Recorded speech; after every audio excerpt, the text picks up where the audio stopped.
नीट प्रकरणामधला जो संशयित आरोपी आहे शुभम खैरनार, त्याला सध्या सीबीआयच्या पथकानं ताब्यात घेतलेला आहे। संपूर्ण देशात खळबळ उडवून टाकणाऱ्या या प्रकरणामध्ये आता सीबीआयच्या पथकाने या संशयित आरोपी शुभम खैरनारला ताब्यात घेतल्याचं दृश्यांमध्ये आपण या ठिकाणी बघू शकतो आहे। शुभम खैरनार याला आता सीबीआयच्या पथकानं ताब्यात घेतलेलं आहे। नाशिकच्या क्राईम ब्रांच युनिट 2 मध्ये सध्या त्याची चौकशी सुरू आहे, त्याची तपासणी केली जाते। चौकशी सुरू करून त्याला या ठिकाणी ताब्यात घेण्यात आलेलं आहे आणि आपण दृश्यांमध्ये बघतो आहे की प्रचंड मोठा गोंधळाचं वातावरण जे आहे ते या ठिकाणी झालेलं आहे।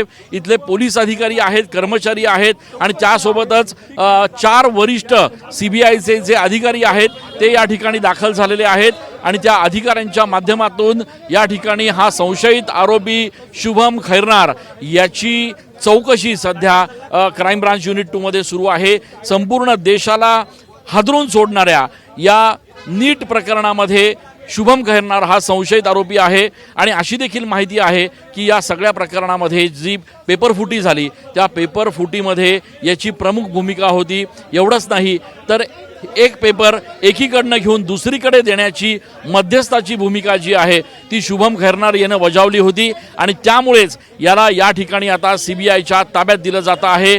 नाशिक पोलिसांनी आज सकाळच्या सुमारास या ठिकाणी इंदिरानगर परिसरातून शुभम खैरनार याला ताब्यात घेतलेला आहे आणि शुभम खैरनारला ताब्यात घेतल्यानंतर त्याला क्राईम ब्रांच युनिट 2 च्या कार्यालयात या ठिकाणी ठेवण्यात आलेलं होतं। आपण दृश्यांमध्ये बघतो आहे क्राईम ब्रांच युनिट 2 चं हे संपूर्ण कार्यालय आणि हे सगळे वरिष्ठ अधिकारी जे आहेत ते या ठिकाणी सकाळपासून इथे तैनात आहेत। आज सकाळच्या सुमारास ज्या वेळेला संशयित आरोपी शुभम खैरनार याला ताब्यात घेण्यात आलं त्यावेळेला क्राईम ब्रांच युनिट 2 च्या कार्यालयामध्ये त्याला या ठिकाणी ठेवण्यात आलं। सीबीआयचं 4 वरिष्ठ अधिकाऱ्यांचं पथक जे आहे ते नुकतंच नाशिकमध्ये दाखल झालेलं आहे। नाशिकमध्ये दाखल झाल्यानंतर सगळ्यात पहिले त्यांनी युनिट 2 च्या कार्यालयाला भेट दिली, इथली सगळी लीगल प्रोसिजर जी आहे ती या ठिकाणी पूर्ण केली। त्यानंतर चौकशी कक्ष जो आहे ज्या ठिकाणी या संशयित आरोपीला ठेवण्यात आलं होतं त्या ठिकाणी त्या आरोपीला इंट्रोगेट देखील त्यांनी काही वेळासाठी केलं आणि त्यानंतर आता वरिष्ठ अधिकाऱ्यांच्या या दालनामध्ये सीबीआयचे 4 अधिकारी जे आहेत ते या संशयित आरोपीचं इंट्रोगेशन करतायत, त्याची चौकशी करतायत आणि या सगळ्या प्रकरणामध्ये धक्कादायक खुलासे होण्याची शक्यता देखील वर्तवली जाते आहे। नाशिक पोलिसांनी आज दुपारच्या सुमारास या ठिकाणी या संशयित आरोपीला ताब्यात घेतलं आणि ताब्यात घेतल्यानंतर त्याला आता सीबीआयचं पथक जे आहे ते आपल्या सोबत घेऊन पुढे रवाना होणार आहे। सीबीआयचं पथक त्याला घेऊन आता दिल्लीला जाणार अशी जरी माहिती असली तरी अधिकृतपणे सीबीआयच्या माध्यमातून किंवा नाशिक पोलिसांच्या वतीनं अद्याप काही माहिती दिली जात नाहीये। मात्र आतमध्ये आपण दृश्यांमध्ये बघतोय की क्राईम ब्रांच युनिट 2 चं हे कार्यालय आहे ज्या कार्यालयामध्ये सध्या सीबीआयचे 4 वरिष्ठ अधिकारी जे आहेत ते या संशयित आरोपी शुभम खैरनार याचं इंट्रोगेशन करतायत, त्याची तपासणी करतायत, चौकशी करतायत। वरिष्ठ पोलीस निरीक्षक जे आहेत ते या ठिकाणी आहेत, सगळे कर्मचारी या ठिकाणी दाखल आहेत आणि त्यामुळे आता या सगळ्या प्रकरणामध्ये चौकशीत आता नेमकं काय समोर येतं हे बघणं महत्त्वाचं असणार आहे। हा जो संशयित शुभम खैरनार आहे तो या ठिकाणी या सगळ्या प्रकरणामधला मध्यस्थ असण्याची शक्यता वर्तवली जाते आहे।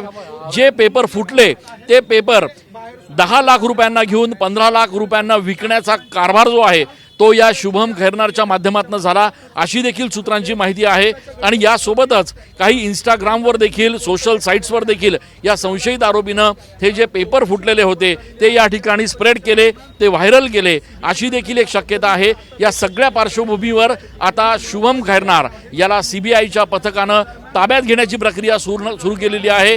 सीबीआयचं पथक या ठिकाणी आता दाखल झालेलं आहे।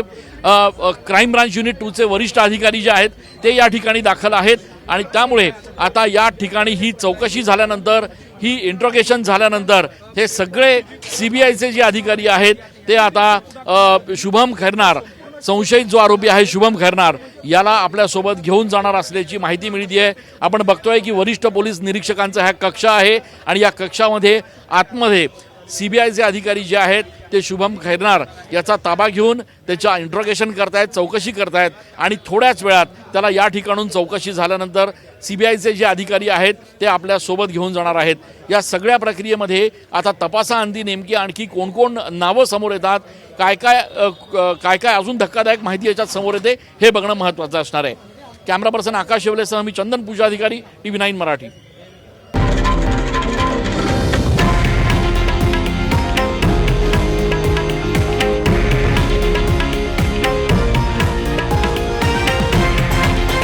हे आहे देशातील नंबर 1 न्यूज नेटवर्क आणि आपण पाहत आहात TV9 मराठी, एकमेव.